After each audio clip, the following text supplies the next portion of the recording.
السلام علیکم۔ تو رمضان کا مبارک مہینہ آ گیا ہے، اور جیسا کہ ہم سب جانتے ہیں یہ صرف بھوکا پیاسا رہنے کا نام بالکل نہیں ہے۔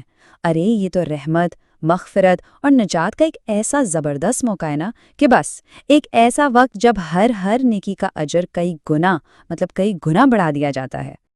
دیکھیں، سب سے پہلے تو اس مہینے کو کوئی روٹین یا معمول نہیں سمجھنا، نہیں، اسے ایک مشن سمجھنا ہوگا۔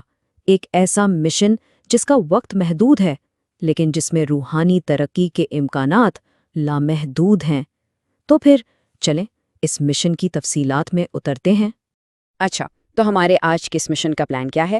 ہم 3 بنیادی ستونوں سے بات شروع کریں گے، پھر دل کے اعمال، معاشرے سے جڑنے اور شب قدر کی تلاش پر بات ہوگی، اور ہاں، آخر میں ایک بڑا زبردست عملی روزانہ کا پلان بھی دیکھیں گے۔ تو سب سے پہلے ہمارے مشن کا پہلا حصہ، وہ 3 بنیادی ستون جو ایک کامیاب رمضان کی بنیاد بناتے ہیں۔ پہلا ستون ظاہر ہے روزہ ہے، لیکن یہ صرف بھوکا پیاسا رہنا تو نہیں ہے نا، یہ تو خود پر قابو پانے کی ایک بہت گہری ٹریننگ ہے۔ ذرا سوچیں، جب کوئی صرف اللہ کی رضا کے لیے اپنی سب سے بنیادی خواہشات کو روک لیتا ہے تو اس سے صبر اور تقوی کیسے پیدا ہوتا ہوگا؟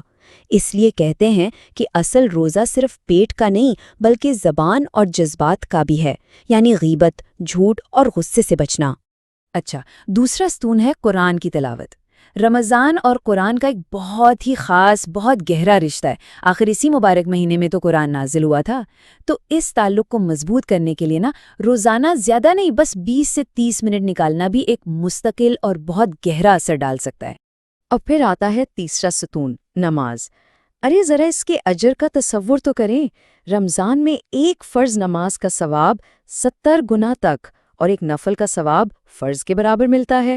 اور خاص طور پر تراویح، جو پورا قرآن سننے کا ایک انمول موقع ہے، اسے تو بالکل بھی مس نہیں کرنا چاہیے۔ ٹھیک ہے، تو یہ تو ہو گئے بنیادی ستون۔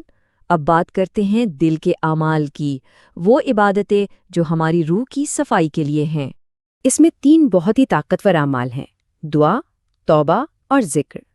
دیکھیں، رمضان تو ہے ہی دعاؤں کا موسم، تو اس مہینے میں صرف دنیاوی چیزیں ہی نہیں بلکہ ہدایت اور مغفرت بھی دل سے مانگنی چاہیے۔ اور سچے دل سے توبہ، یہ دل کو بالکل ہلکا اور روح کو پاک صاف کر دیتی ہے۔ اور ذکر کے ذریعے ہم ہر وقت اللہ کی یاد میں رہ سکتے ہیں۔ یہ ذکر کے الفاظ ہیں نا، جیسے سبحان اللہ یا الحمدللہ، کہنے میں کتنے آسان لگتے ہیں، ہے نا؟ لیکن اعمال کے ترازو میں یہ بہت بہت بھاری ہیں۔ یہ ایک کتنی خوبصورت یاد دہانی ہے کہ بظاہر چھوٹے نظر آنے والے اعمال کا بھی کتنا بڑا وزن ہو سکتا ہے۔ اچھا، اب انفرادی عبادت سے تھوڑا آگے بڑھتے ہیں اور ان اعمال کو دیکھتے ہیں جو ہمارے سماجی تعلقات کو مضبوط کرتے ہیں۔ اس میں 3 بڑے اہم اعمال ہیں۔ ایک تو صدقہ اور خیرات، یعنی دوسروں کی مدد کرنا۔ دوسرا، کسی روزہ دار کو افطار کروانا اور اس کے برابر ثواب کمانا۔ اور تیسرا، اور شاید سب سے اہم، ٹوٹے ہوئے رشتوں کو جوڑنا۔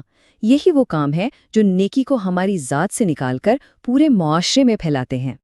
اور سب سے دلچسپ بات یہ ہے کہ ان کاموں کا تعلق نیت سے ہے، پیسوں سے نہیں۔ ایک مسکراہٹ بھی صدقہ ہو سکتی ہے، صرف ایک کھجور سے کسی کا روزہ کھلوانا بھی بہت بڑے ثواب کا کام ہے۔ اور صلح کے لیے کی گئی ایک فون کال، یہ بھی ایک بہت بڑی نیکی بن سکتی ہے۔ اور اب ہم پہنچتے ہیں اس مشن کے سب سے بڑے، سب سے شاندار روحانی انعام کی طرف، یعنی پورے سال کی سب سے قیمتی اور سب سے افضل رات۔ جی ہاں، یہ ہے 10واں اور سب سے زیادہ اجر والا عمل، شب قدر کی تلاش۔ یہ وہ رات ہے جو رمضان کے آخری 10 دنوں کی طاق راتوں میں سے کوئی ایک ہوتی ہے، اور اس ایک رات کی عبادت کا ثواب بے مثال ہے۔ قرآن کہتا ہے کہ یہ ایک رات 1000 مہینوں سے بہتر ہے۔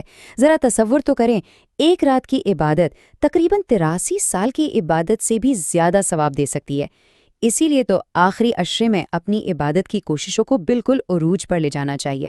اچھا، تو ان تمام اعمال کو ذہن میں رکھتے ہوئے چلیں اب ایک بالکل سادہ اور قابل عمل روزانہ کے پلان کو دیکھتے ہیں جو ان تمام نیکیوں کو ہماری روٹین کا حصہ بنا سکتا ہے۔ یہ رہا ایک بہت ہی سادہ سا پلان۔ سحری کے بعد تھوڑا ذکر اور دعا، فجر کے بعد 20 منٹ قرآن، دن بھر چلتے پھرتے استغفار، افطار سے بالکل پہلے دعا کا خاص وقت، عشاء کے بعد تراویح، اور ہاں، سونے سے پہلے توبہ اور شکر۔ یہ پلان دیکھنے میں سادہ ہے لیکن ہے بہت ہی عملی اور طاقتور۔ لیکن ایک منٹ، ایک بہت ہی اہم بات یاد رکھنے والی ہے۔ اعمال کی صرف تعداد ہی اصل چیز نہیں ہے جو اجر کو بڑھاتی ہے۔ اصل ضرب دینے والی چیز ہے اخلاص، یعنی نیت کی سچائی۔ یہ دل کی وہ کوالٹی ہے جو ہر عمل کو پاور دیتی ہے۔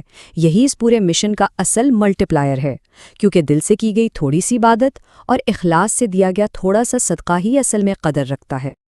اور آخر میں بس یہ ایک بات سوچنے کی ہے، رمضان تو ہر سال آتا ہے، لیکن کیا اس بات کی کوئی گارنٹی ہے کہ ہم اگلے رمضان تک ہوں گے؟ نہیں۔ تو سوال صرف یہ ہے کہ اس رمضان کو کیسا بنانا ہے؟